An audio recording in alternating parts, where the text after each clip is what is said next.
Thank you. Ooh, I'm on. Hi, everybody. Happy Pride.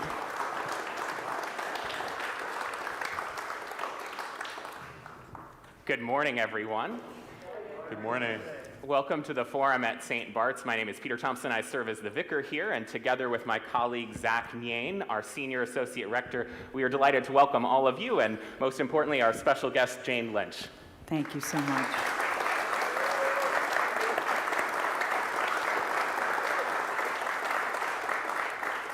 We couldn't think of a better guest to be with us as we celebrate Pride Sunday. Jane hardly needs any introduction, but she is Do it anyway, though.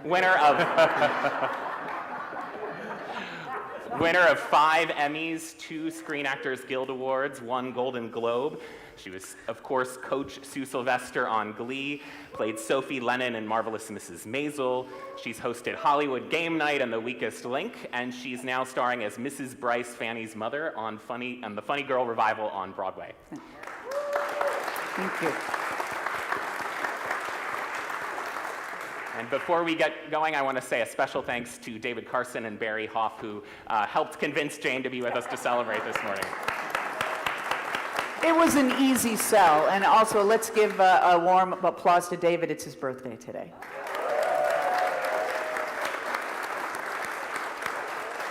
And Barry is my dresser on Funny Girl.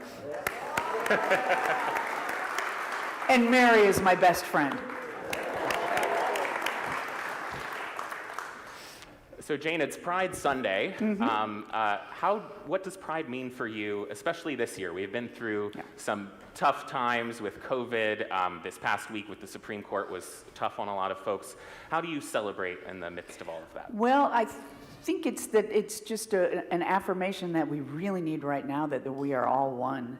You know, whether we are black or white or brown or gay or straight or trans or, you know, whatever flavor we identify as in this world, we're really just colors of one rainbow.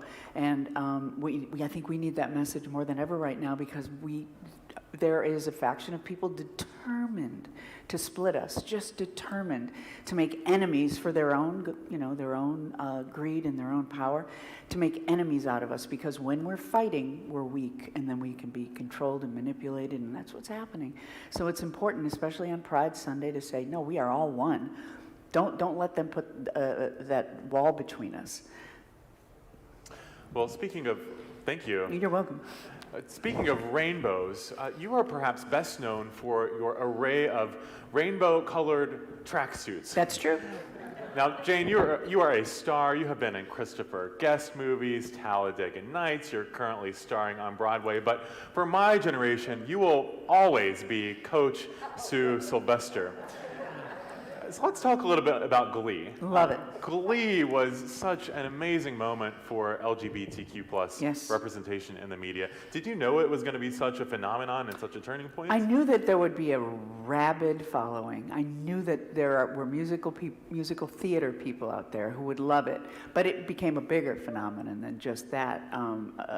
Kids could watch this show and identify with a character, and you could switch your identification from week to week with what character you've found most in common with. Like, there was a kid in a wheelchair, and a lot of kids in wheelchairs were able to look to him, but also other kids who resonated with Artie's struggles, his emotional struggles, outside of being in a wheelchair. And there was Kurt played the gay kid, and there were a lot of young girls who really found a friend in him and found inspiration in him. So that's what I loved about it. And then adults loved it. I mean, there's something about the world being like a metaphor for high school. Out in the halls, it's tough, and people are throwing Slurpees at you, but you get into this sanctuary of the choir room, and you lift your voice in song, and everybody has your back. I think we all yearn for that. How did Glee affect you personally in your work and your profession and just as a human? Well, it made me famous, and also made me very rich. And I became something in the world to kids. And I'm a Cancer. My sun's sign is a Cancer. And I have great maternal yearnings, but not at all manifested in terms of creating children or anything like that. I'm very drawn to, especially the weaker in our society, those who can't defend themselves, like disabled and children and, you know, gay kids and old people. I mean, my heart breaks for all of them. And I became kind of even though I played this awful human being, deep down inside, she was who I am, really. Her heart is breaking for the weak in our society, and she has made herself a warrior, and that's why she wears the tracksuits. It's like her uniform. And we find out that the key to her, kind of her warrior self, is that she has a sister with Down syndrome. And she has spent her life protecting this sister, and then her best friend at McKinley High is a little Down syndrome junior, and she becomes like her best friend. So that's how it changed for me. I became this person in the world, and I really love it. I can't remember one moment going, darn, I wish I weren't this person in the world. I really love it. Was it difficult for you to play the bully, the one attacking those most vulnerable? No, not at all. It's funny. I have I always say if you scratch just below the surface of Jane Lynch, you will find the wicked Sue Sylvester. I can be sharp. Barry knows this. I have my sharp opinions for sure. And I don't know. I think that there's a softness in everybody that's covered by a crustiness, and Sue Sylvester definitely has that crustiness covering a very, very tender heart. Did I answer your question? What Yes. exactly? Oh, Yeah. all right. So, but Sue Sylvester was very antagonistic towards the choir. Bullying. Yeah, right. And, but I recall reading that you actually were in choir in high school. I was. Peter and I both have a lot of experience in choral Right. singing, and you know, I found it to be such a refuge for LGBTQ Yeah. kids. What is it about choir that creates such, you think, a safe space and a welcoming atmosphere? Music is an equalizing force. Like, the way teams are too, kind of a civilizing. Everybody's equal when you're singing in a choir, and you're especially a choir. The point is to make one voice with many different colors. So if you're the baritone, you have the baritone note. There's the tenor note, and there's the soprano note, and there's the alto note, and they can't live alone. They have to live in a chord. And I mean, that's where we get the word accord. I think that, and music is something also that is transcendent. It gets in deep. When you're singing with a group, you're no longer an individual. You're part of one beautiful whole. And if you do try to be an individual, you kind of stick out, and it's no, then every once in a while you'll have a solo, but mostly you're there to create one work, one chord. And there's something very bonding about that, and it brings, I think, they call it raising your voice in song, or a joyful noise, and I think it goes that deep for people, and I think that's why it's such a refuge for all children, but especially LGBT kids, because a gay kid's voice is as important as the football player's voice. So Zach and I read your memoir in preparation You for you did? coming today. And I know you grew up in an Irish Catholic family. We were really struck as clergy by chapter 3 called Refuge, which talks about how on Friday nights you and your two friends would sneak into churches. Two friends that would come out later as gay. And we just thought it was this kind of beautiful scene of queer folks finding refuge in a place that has also caused harm to LGBTQ plus people. That's true. And that wasn't at all in our consciousness. We felt like outsiders for sure, but we hadn't even come out to each other. We were in high school. I think the two guys came out. In fact, they might have made out. But I didn't know about it. Christopher was my best friend. He played the organ. And John wanted to be a priest, and he died of AIDS by the time he was like 30, and he was studying to be a priest, but he didn't make it. And so I would be the leader of song. Chris would play the organ. They left the organs unlocked in those days. If they were, churches are refuges, and I doubt this church is open at night. But churches were open on the south side of Chicago, so we went to church, and we would enact the Mass. And we were goofing around, ha, ha, ha, but we really would get to a place of, it was sacred to us. And John would be the priest, and he he'd open the book and he'd do the blessing over the book. I mean, we had it down. And it was serious for us as much as we were goofing around. We'd go into the confessionals and we'd hear each other's confessions. And we did it at first goofing around, and then we started to really tell each other things. And then we'd go into the car, get drunk, and drive home. Would we have malt liquor tall boys through a straw, because it gets you drunk faster. Another kind of communion. Yeah, another kind of communion, indeed.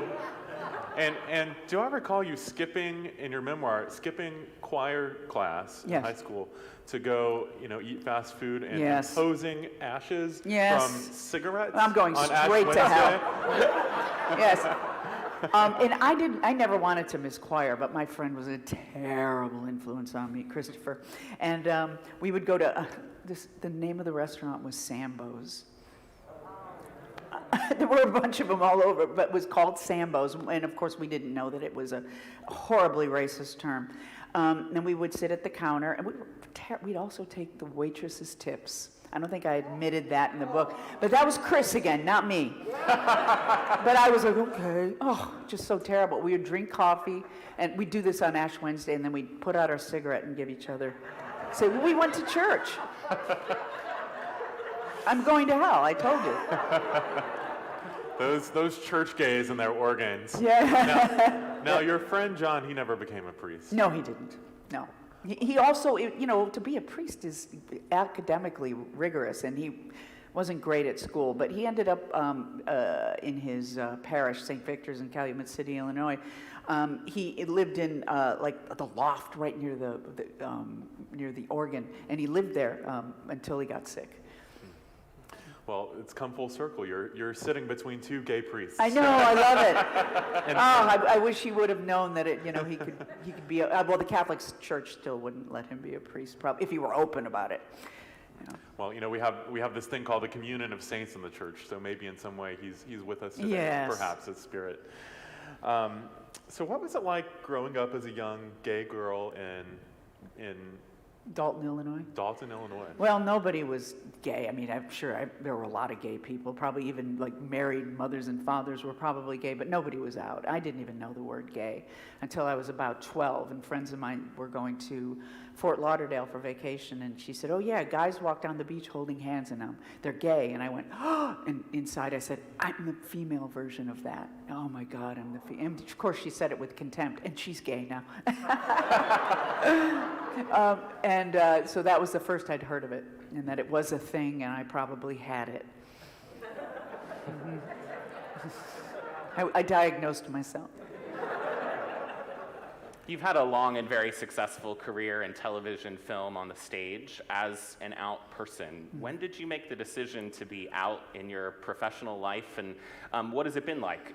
There are plenty of LGBT actors, and yet some still say they don't come out for fear of how it will affect their career. Right, yeah, I didn't even think about it.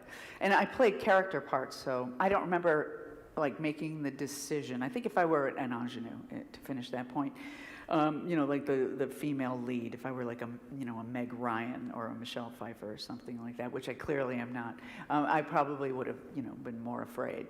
But I don't remember making the decision. It all just kind of happened at the same time. I was already out to my friends. I had relationships, and I didn't get,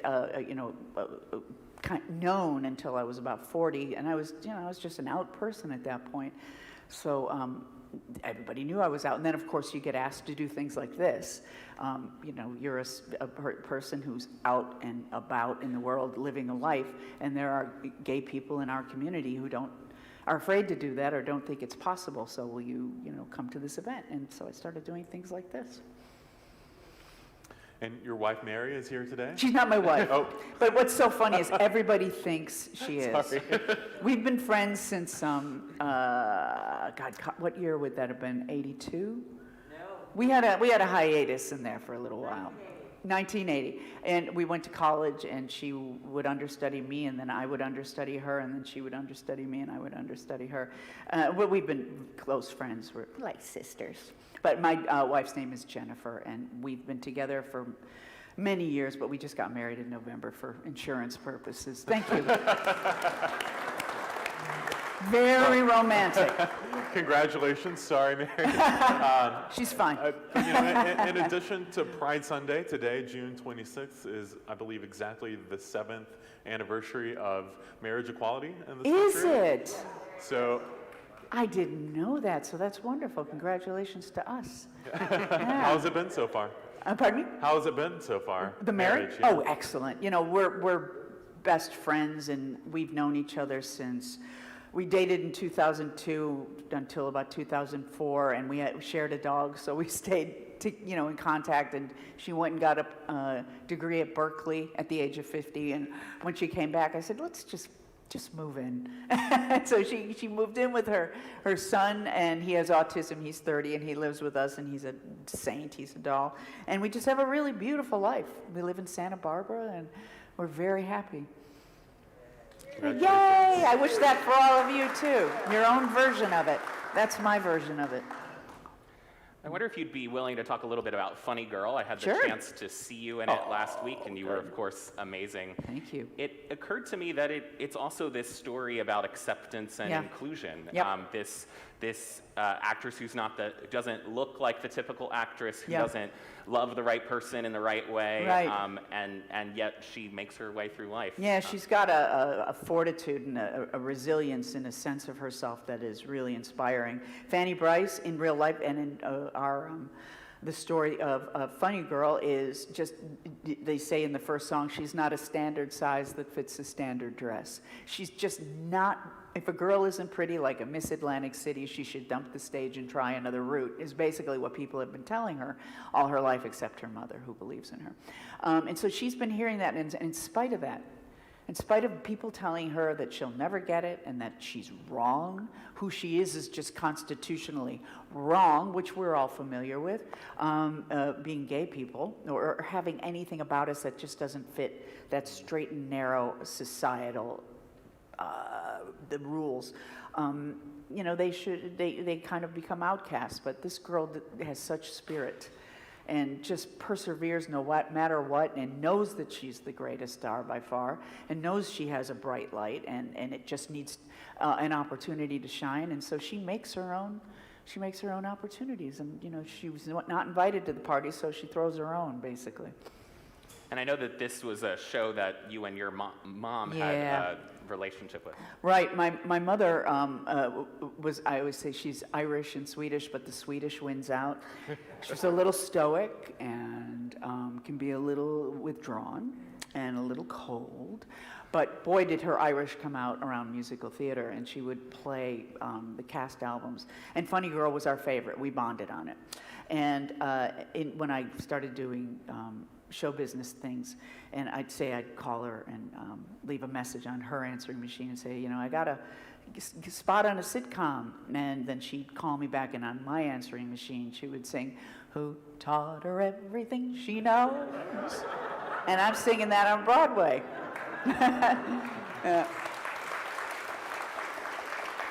So I always say that my mom is somewhere in heaven singing, "Who taught her everything she knows?" She was skeptical at the beginning. Yes, she was. My mother, I remember, the worst parental advice in the world. I was sitting at the dining room table, and I was about 12. And I had called into the local radio program because Ron Howard was on promoting Happy Days. Ronnie Howard at the time. And I got through, and I said to him, "How do I get to be an actress?" And he said, "Well, go to school, continue doing plays in schools." And then Anson Williams, who played Potsy, said, "Go down to Screen Actors Guild and get a list of agents and write them," which is stupid advice to a 12-year-old girl in the suburbs. But I did it. I got on the train, went to the Screen Actors Guild office, got a list of agents, started writing letters. And my mother sat down, she said, "Honey, I hope you'll be the best actress you can be, but not everybody gets what they want." And I burst into tears, and I was so upset. And I sent the letters anyway. I had that kind of persistence. But my mother would say, in later years, she said, "I feel terrible that I said that. That was awful. That was she said, that was me feeling crushed by my life." She was a person who, if given her druthers, I think she would have had children, maybe, but she would have been in the workforce. She would not have been a stay-at-home mom like she was. She would have been working in the city and shopping on her lunch hours, which she got to do once we were older, and she was a different person. She was so happy. But yeah, I think that was what that was about, because she didn't get to do what she wanted to do. Luckily, I ignored her. Has it been everything you wanted? This? More. It's more than, it's a much deeper satisfaction. And, I in the beginning, I wanted to be famous for people just to tell me how great I was, because, everybody wants to be told how great they are on some level. And it's become something, thank God, much deeper than that. It's much more satisfying and joyful. And our friend Jeannie, who we also went to college with, said, "What's it like being famous?" And I said, "I love it. I love it. I get a great seat at restaurants, and sometimes I walk into an establishment and take off my mask, and then they'll wait on me." I love that. And I also like I walk down the street and like there'll be groups of high school kids, and they recognize me now because Glee is playing again on Disney Plus or in Hulu, and I love it. I love talking to them and taking selfies and stuff. I love that. I love doing this stuff. Yeah, I just love it. It's great. And I like being told how great I am. Well, now that it is firmly established that you are great, Thank you are a star, you have nothing I left to teed that up prove. so nice. What's next for Jane Lynch? Do you have any exciting projects in the works? No, or? sort of. I mean, I'm going to do another, hopefully, another season of The Weakest Link. And I have a cabaret show, the Christmas one that I do with Kate Flannery, who was Meredith the drunk slut in The Office. And we've known each other for years, and we've been singing together for decades. And we have a Christmas show called Swingin' Little Christmas, and we'll be at Joe's Pub December 2nd through the 6th for 6 shows. Second to something like that. Anyway, look it up. And we usually do a big Christmas tour. We've got a 5-piece band, and I love that. But we're going to do a smaller one this year. And there's not really, I've really just been kind of pulled through this life, and I don't ever worry what's next anymore. I just know that there will be something, and if there's not, then there's not supposed to be. So we have some time to hear from you all. You can submit your questions for Jane. If you're in the room here, we have some comment cards in the back where you can write your question, and Sarah Bessie will get those questions to me. If you're online, you can submit a question using the live chat function on YouTube, comments function on Facebook, or you can email me, pthompson@stbarts.org. While we're waiting for those questions, you talked about folks approaching you on the street and in restaurants. I know that for me, I was a freshman in college when Glee came out. Really? And even though I had young. been out for 2 years or so at that point, it was still this really important show in terms of acceptance in our world. And I'm wondering if you have a favorite story of someone who's told you this show made a difference in my life, or you as a character actor made a difference in my life. Oh, boy. Well, I remember a kid, a girl who was really, really shy, and her mom said, say hello, and tell her. And she said that she was very shy, and she always loved to sing, but she was afraid to try out for the plays, and she was socially very awkward. And it got her to do musical theater, and she was in the chorus of some musical, I forget what it was, but you could see her little body was shaking, how much it meant to her. That this gave her the courage to do it, because you watch the show and you see these kids kind of burst through their own fears and and get in the musical and sing, and like the football player, God bless him, Corey. His character's trajectory is so wonderful. He's such a sweet guy, and he's a captain of the football team. He's kind of the big man on campus, and he loves to sing. He loves to sing like 80s rock, and he becomes part of the Glee Club, and he's hanging out with a real fake gay kid, and they're buddies. It's just a lovely thing. So that always touches me. You talk about bullies having a soft interior. Not all of them do. No. What kind of lessons from Sue Sylvester do you think we should take in terms of dealing with bullies in our own day? LGBT people have to deal with lots of bullies on the interpersonal level, on Right. the political level too. Well, I think that the bullies, I don't think you give them a chance to show their soft underside, because it's not positive they have it. It might be there somewhere, but you might get a fist in your face first. So I think that we're just a very selfish culture and a scared culture right now, and we're lashing out against each other. So I don't think there's any good way to deal with a bully except get out of his trajectory. But, most, like, especially gay bullies, I mean, I think it's almost like you can set your watch that they're closeted gay people, and they're banging out against their own fears of who they are. But, I'm not going to stick around and say, talk to me, tell me what's going on underneath. I think you just got to, there are scary places in this world, and, if you're living in a town where you don't feel safe because you're gay, I would never tell you, like, to throw a party and tell everybody, come to New York, come to Chicago, come to LA, we'll love you, we won't be, the fact that you're gay means nothing except who you love. That's all it means, so there. We have a question about working with Christopher Guest.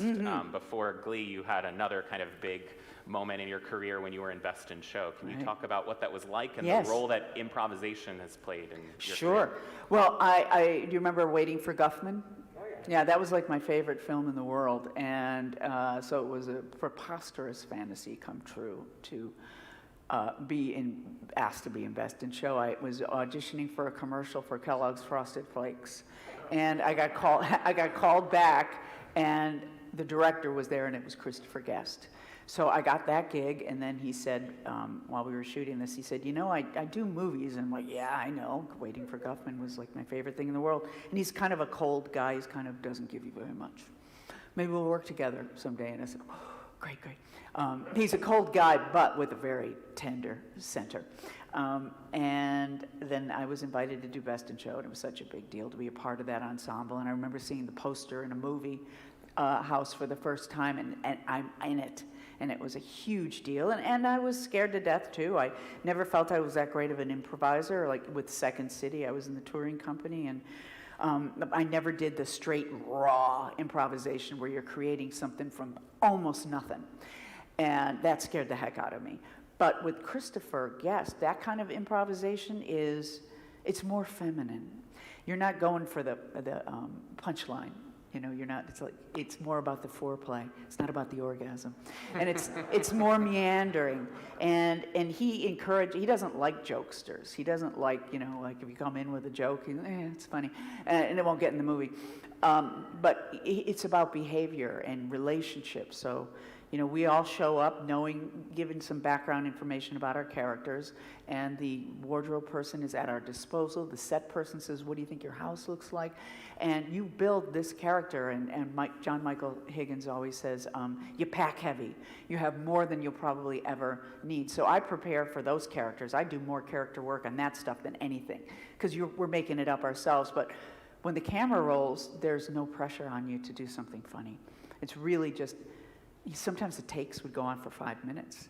And you're like, oh my God, I'm going to start repeating myself if he doesn't cut. But then he goes in a dark room for almost a year and puts it together, little pieces. Oh, David.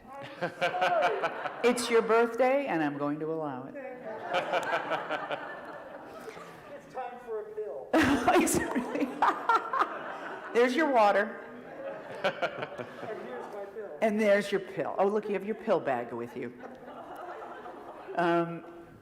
Yeah, so it was scary at first because the unknowns are always scary. And Jennifer Coolidge, who was my scene partner in Best in Show, was as nervous as I was. And we were in Vancouver shooting it, and we spent a lot of time together, walking through Stanley Park and talking about our characters and making each other laugh. And so we had a lot of fun. And then Mighty Wind was next, and that we didn't have any time to talk to each other about that. We were learning the music, so it was a different experience. It was kind of just being thrown in front of the camera with John Michael Higgins, and going, I have no idea what you're going to do, and he had no idea. So we're hearing for the first time each other's story as the camera's rolling. It's kind of fun to watch. But yeah, that was a long answer to a very concise question. Did becoming a more confident improviser make you more confident at life in general? Yes, that's a very good Very question. good. That's why I think it's improv is kind of a big commodity now in businesses. Like I have a bunch of friends, that's what they do. We're improvisers at Second City, and now they've got companies where they go to, they're contracted by IBM or something like that, and they come in for a seminar, and everybody gets up on the stage, improvises, and you start to trust your ability to move on your feet, and to think on your feet, and to be present.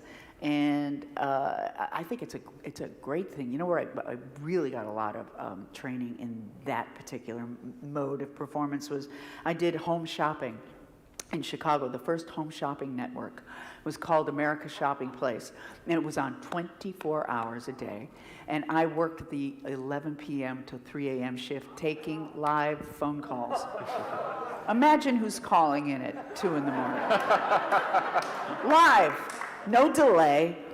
Oh, we had to deal with some of the most outrageous, like guys calling in, saying sexy things to us, and we're like, "Thank you for calling." But you'd have a product and about 10 features of a lot of cubic zirconia, tennis bracelets, and you have 10 things that you can say about it. It's this, it's that, it comes in this size, it's a wonderful gift, and blah, blah, blah, and you have 7 minutes you have to fill. And you're watching the clock, and there's a guy in your ear, 5 more minutes. And you're like, really? I've been through the list twice already. And so you just come up with stuff, and I was with a really great co-host. Her name was Kendi Klepfer, and she still does it. She's doing it in Minnesota at a big company. And we would go back and forth, and we had so much fun, and we were so entertaining. They kept trying to replace me. They would audition my replacements on air with me. And I'm giving them tips because I'm a good Catholic girl, and they didn't like me so much because I wasn't the standard size that fits the standard dress. I wasn't, like Kendi was gorgeous and model-like, and I was wearing like Peter Pan collars. I looked like a little butch lesbian in Peter Pan collars, and then they just were like, ugh. I would come in and they wouldn't even look at me. I'd say, hi, you guys, and like, we're getting rid of you as soon as we can. But who else are you gonna get at 2 o'clock in the morning to drive out to Glenview, Illinois? Well, your home shopping background really makes a lot of sense because I was just sitting here thinking, this has been a great commercial for hell. And in fact, if it's going to be this funny, it's where I want to be too. Yes, So. exactly. Yep.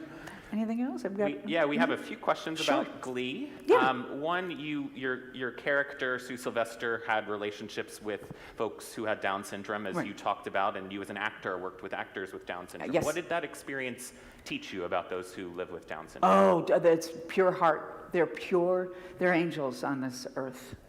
They're angels on this earth. And if you've had an encounter with any Down syndrome children or adults, and most of them sadly don't live past 40 or 50. And my sister lived to about 55, and, which was, but they are all heart. Just that's what I learned. You worked with a lot of younger actors on I did. Glee, and probably served as a kind of role model. I didn't. What was the camaraderie on the show? Well, I didn't work with the kids a lot, but in order for these kids to have been cast and do what they needed to do, they had to kind of be adults in children's suits. Even though they were only 22 years old, they were responsible for the most part. There were a couple of clinkers in there, but they had to show up, and not only were they show up and be ready, and not only were they acting, they were singing. They were recording, they were learning choreography, and they worked really, really, really, really, really hard, so they had to be pros. So I worked like sometimes 2-3 days a week, and there were sometimes we would be shooting 2 episodes at the same time, and I would have the exact same lines. What was his name? Will Schuester. I go, Schuster, my office. And I changed my tracksuit. Schuster, my office. Sue has a line about marriage to herself Yes. in the show. Yeah. Do you want to say anything about Sue's sexuality and Yeah. How that fit into the Glee ecosystem? I think she would have been whatever whatever whatever she wanted to do. I mean, I think she went after a guy once. I don't think she was straight or gay, really. It really wasn't a prominent part of her, the archetype that is Sue Sylvester had very little to do with sexuality as much as it was kind of the warrior, the Artemis, if you will, archetype, kind of the protector. Artemis, the goddess Artemis, she's the protector of pregnant women and children, and she's the virgin, they call her the virgin goddess. And she has a bow, and she lives out in the woods, and that's kind of what Sue Sylvester was. Yeah. A lot of social change happened over the years that Glee was on the air. To what extent do you think Glee influenced that social change, and how was it influenced by it? I have kind of a cynical point of view of that. I think it was so accepting and embracing all different kinds of people that I think there is a backlash in society, not just because of Glee, but it's almost like this, when the paradigm of society is starting to change, the forces that don't want it to change become vicious, and they flood the zone. And I think Glee was a part of that, coming up of this, everybody's wonderful, whoever you love is whoever you love, and like Lin-Manuel Miranda said, love is love is love is love is love. And then it was like, okay, we got to stop this shit. And these forces rose up. So, we could certainly use do with a Glee now, I think. I'm glad that it's being played again. It's kind of like when All in the Family, it's sort of like that, but I look at television, there's pre-All in the Family, then there's post-All in the Family. All in the Family was so dead on and funny, and the guy, Archie Bunker, was a horrible human being you could not help loving, and Gene Stapleton's Edith was just such a sweetheart, and then you have the Rob Reiner and Sally Struthers is the 70s young people, upstarts against the Vietnam War. It was just kind of a beautiful, funny, they had a flushing toilet on stage for the very first time in television history. So many things. A man kissing a man. Remember the gay guy kissed Archie on the lips, and they had a black neighbor, and it was just the best. And then there was almost like a backlash to that, and television got really anemic after that. It was kind of like the 80s, like Golden Girls got, don't condemn me for it. I don't hate it, but it was this kind of like where you could watch episode after episode and just kind of fall asleep. So anyway, I don't know why I'm comparing them, but I think that when things are pushed to the limit and you break through like a glass ceiling, the forces against it come in really, really, really, really strong. And I think that's where we're in society right now. I think we're on the verge of a golden age, but I don't know, it's going to get darker, I think, for a little while. Do you have a favorite project that you've worked on over the course of your career? Do you prefer TV, film, stage? I like the game shows because they're so easy. And Hollywood Game Night was actually rather difficult. I enjoyed it so much, but it was learning 5 new games every show. But Weakest Link, I just stand there and I read a teleprompter and I get to know these people at a distance. We don't touch because of COVID, so that's easy. But I was telling Mary on the way over here, I'm just getting kind of, lazy isn't the word. I don't have that white hot ambition.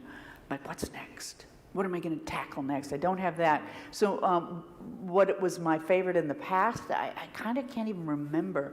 I know I love everything and I had fun, and usually the most fun is what I'm doing now. Like, I love doing Rosie Bryce, and I love doing Sophie Lennon on Marvelous Mrs. Maisel, which I'm doing. Just did 1 episode for this season, and I may do another one. But that's been a joy. How did COVID affect your career? What were that year especially like?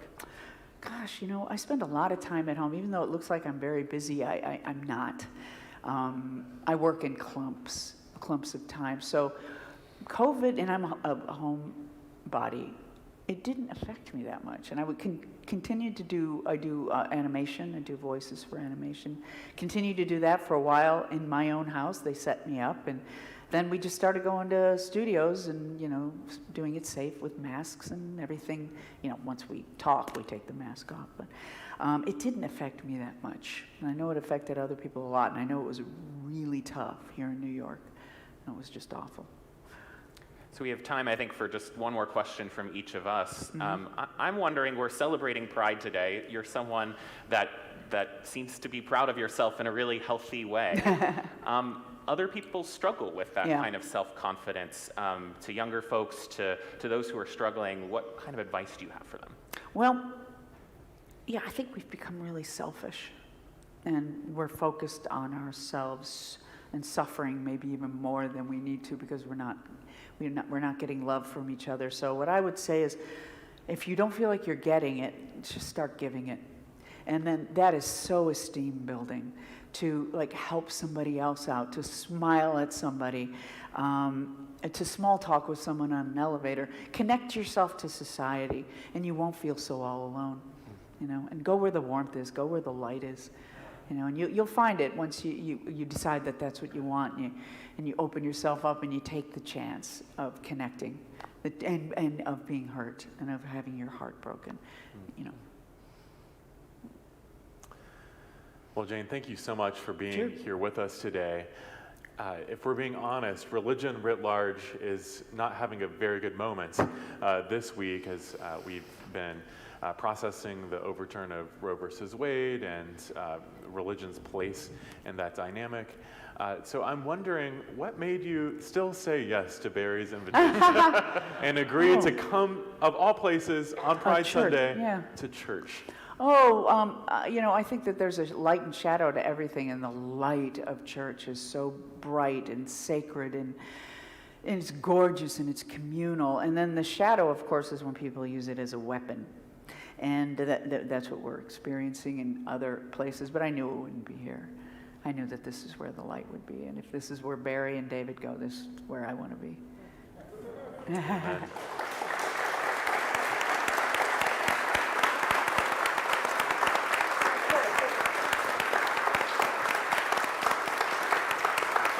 Thank you so much. Happy Pride. Jane, thank you for bringing your light today here on this. Nice seg. Thank you. Very celebratory day, and we thank all of you for being here. Yes. We do encourage you, if you're able, to stay and join us for worship right next door at 11 a.m. We have a guest preacher, Julie Rogers, who's the author of Outlove, a Queer Christian Survival Story, who will be with us.